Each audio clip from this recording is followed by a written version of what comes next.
Maar woorde soos ikonies, deurwinterd, gesout. Daar is 'n spreekwoord wat lui, tyd wag vir niemand nie. Maar hy wag wel vir Jan Kruiwagen. Met my gebekte Afrikaans en al. Ek probeer hom nie te vloek nie.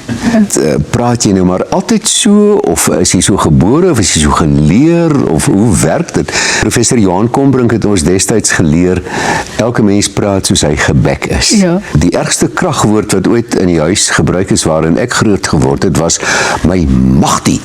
En ek wil ook net vir julle sê, Jan Kruiwagen slaap nie, hy wag. Altesaam so ongeveer 10.000 nuusbulletins. Liewe aarde. Hoe daar's 'n nuuskas gebeur. En toe ek dit doen, toe vlieg Louise op soos 'n besetene en sy skreeu, dis my haas. Ek vra dit namens 'n vriendin. Dis nie die vriendin se naam is Charlene.